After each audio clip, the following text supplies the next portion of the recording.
Pemirsa, kita kembali memantau bagaimana arus mudik Lebaran 2024. Sudah ada rekan Salam Rahmat di Pelabuhan Merak, Banten, rekan Esra Ambarita di Tol Cipali, dan Beben HVA di Tol Cisumdawu, Sumedang, Jawa Barat. Kita ke Salam terlebih dahulu. Salam, informasi terkini apa yang bisa Anda sampaikan? Ya, baik, selamat pagi Cikal dan juga pemirsa. Untuk situasi terkini arus lalu lintas di kawasan Pelabuhan Merak saat ini memang masih terpantau padat merayap oleh kendaraan roda 4 dan juga bus penumpang yang hendak melintas untuk menuju ke Pelabuhan Bakauheni Lampung untuk melakukan perjalanan mudiknya.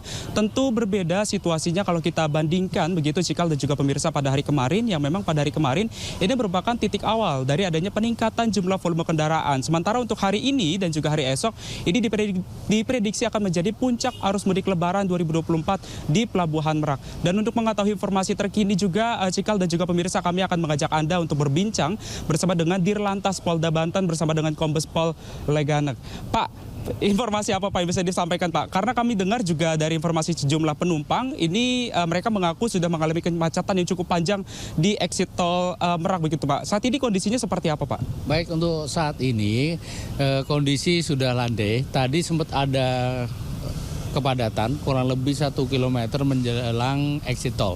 Nah, tapi sebelumnya sudah kita melaksanakan untuk delaying system, mengingat kondisi Pelabuhan Merak cukup padat, di buffer area sudah terisi, sambil menunggu untuk bongkaran kapal yang akan kembali dari Bakauheni. Nah, ini diatur flow-nya secara ritmenya ini tadi oleh Bapak SDP yang ada di Gedung Mundar. Ini diatur supaya ini bisa tercover semuanya. Nah, alhamdulillah untuk tadi selesai kurang lebih 05.00 sudah ketarik semua.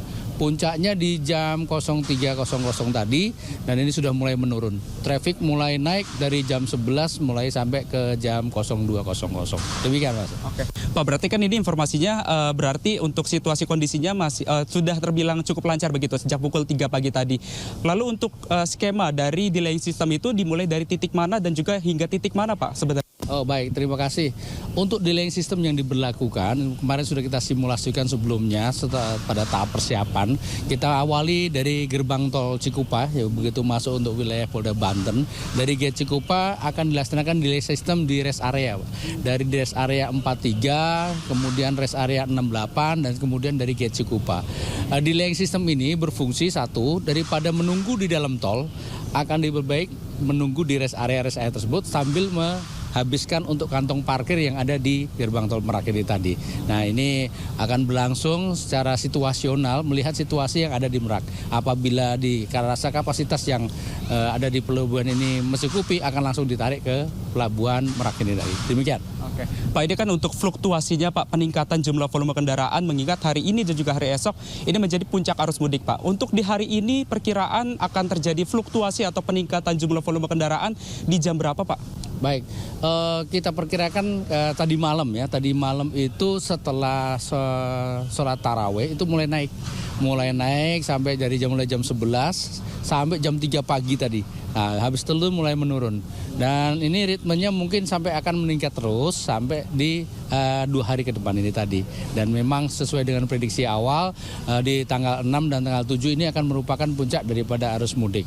Kami harapkan untuk para pengemudi tetap harus bersabar, siapkan untuk snack kecil dengan mungkin kalau ada punya anak, mainan anak atau menyetel lagu. Nah, sambil mematuhi apa yang menjadi instruksi daripada petugas kami di lapangan. Mudah-mudahan mudiknya menjadi nyaman dan lancar sampai tempat tujuan. Demikian. Pak, terakhir Pak, untuk himbauan bagi para pemudik ini agar tidak terjadi penumpukan penumpang begitu. Terlebih juga di Pelabuhan Merak ini kan juga takutnya dikhawatirkan terjadi adanya penumpukan penumpang gitu Pak. Ada himbauan nggak sih Pak untuk penumpang, misal dari pengecekan tiket untuk mempersiapkan tiket dan juga lain-lainnya, ini ada himbauan nggak Pak? Betul, kalau untuk tiket ya memang harus merencanakan suatu perjalanan, apalagi itu harus dari awal.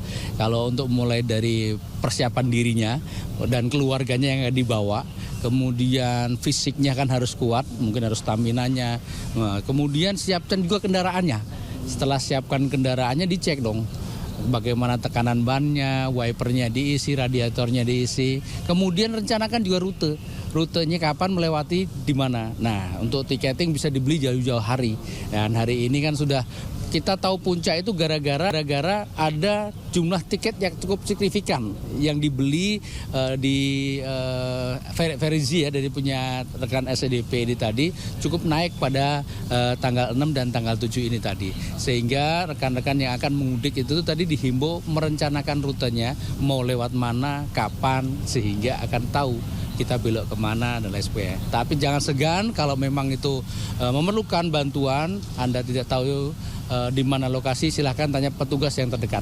Kita siapkan beberapa pospam yang ada di rest area, juga ada di arteri, kita siap untuk melayani masyarakat. Terima kasih. Siap, terima kasih Bapak informasinya. Itu dia Cikal dan juga pemirsa bincang-bincang kami bersama dengan Dirlantas Polda Banten bersama dengan Kombes Pol Pak Ali Ganek.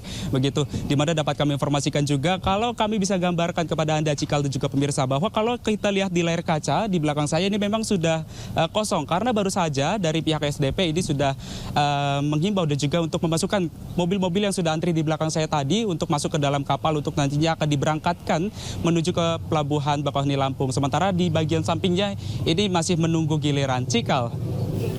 Baik, salam. Terima kasih. Kita ke Esra Ambarita di Tol Cipali. Esra, bagaimana situasi saat ini di Tol Cipali?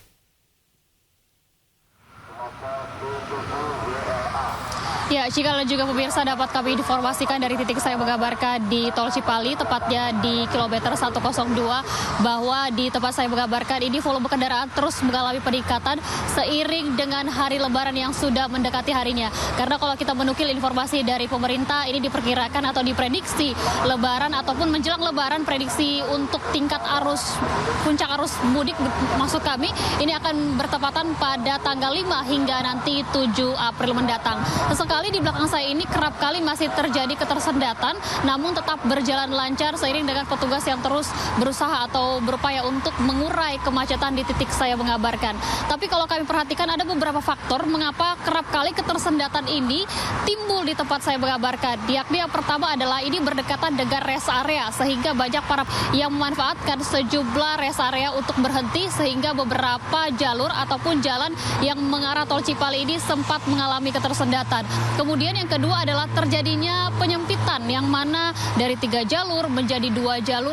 Kemudian juga ini karena adanya peningkatan volume seiring dengan geliat masyarakat yang hendak melakukan perjalanan mudik. Informasi yang kami dapatkan juga bahwa peningkatan volume kendaraan ini juga dipengaruhi oleh pertemuan antara pemudik yang melakukan perjalanan mudik dari arah Jakarta, pertemuan dengan mereka yang melakukan mudik dari arah Cisumdawu, sehingga beban kendaraan ini semakin meningkat di arah Tol Cipali. Dan inilah salah satu faktor mengapa di tempat saya menggambarkan ini sesekali terjadi ketersendatan. Selain itu juga untuk terus mengurai kemacetan, bahwa skema ataupun taktik rekayasa lalu lintas ini terus diberlakukan dari Korlantas. Kalau kemarin di 5 April diberlakukan pada pukul 21.45, yakni diberlakukan one way. One way ini diberlakukan dari kilometer 72 hingga 414, sementara kontraflow diberlakukan dari kilometer 47 hingga nanti di kilometer 70. Kemudian yang ketiga adalah diberlakukannya ganjil genap dari kilometer 0 sampai nanti kilometer 414 ini di ruas dalam tol Jakarta Kota. Hal ini semua masih bersifat situasional atau melihat bagaimana fluktuatif dari kendaraan yang berada di sejumlah jalur mudik. Kemudian dari para kepolisian ataupun pihak petugas terus mengimbau ke masyarakat agar tidak berhenti di bahu jalan meskipun kantung-kantung parkir dari rest area kerap kali mengalami penuh atau mengalami kepadatan, agar memanfaatkan rest area yang berada di sejumlah jalur. Kemudian untuk ini bercharge kembali energi supaya nanti ketika mengalami kelelahan ataupun mengalami kantuk ini bisa memulihkan tenaganya. Hal ini dengan tujuan adalah memastikan bahwa para pemudik sampai di tempat tujuan dengan selamat sehingga bertemu dengan keluarga dengan penuh sukacita. Kembali ke Anda, Cikal. Baik, terima kasih Esra. Kita ke rekan Beben di Tol Cisumdawu. Beben, bagaimana situasi terkini di Tol Cisumdawu? Ya, Cikal, selamat pagi. Untuk saat ini arus mudik yang berada di Tol Cisumdawu dari arah Bandung tujuan Cirebon maupun Jawa Tengah masih terpantau lenggang sejak Sabtu dini hari. Begitupun dari jalur Cadas Pangeran yang melintas arteri tujuan Cirebon masih terlihat sepi Demikian kita yang kami sampaikan untuk H-4 Hari Raya 1445 Hijriah masih tergolong sepi di tol Cisumdawu tujuan Cirebon maupun Jawa Tengah. Oke. Beben, kalau kita tahu Cisumdawu ini kan masih minim seperti rest area begitu ya. Apakah ada posko-posko tertentu yang disiapkan untuk para pemudik? Beben, yang Anda lihat di sana? Ya, untuk pos mudik tentunya Polres Sumedang menyediakan tempat peristirahatan di pertigaan Karapiak, di mana para pemudik yang merasa lelah bisa istirahat di pos terpadu Polres Sumedang yang berada di Karapiak, Kecamatan Sumedang Utara, yang merupakan jalur utama dari arah Bandung maupun ke arah Jawa Tengah. Baik, Beben, Esra, kemudian Salam, terima kasih atas laporan teman-teman. Selamat bertugas kembali.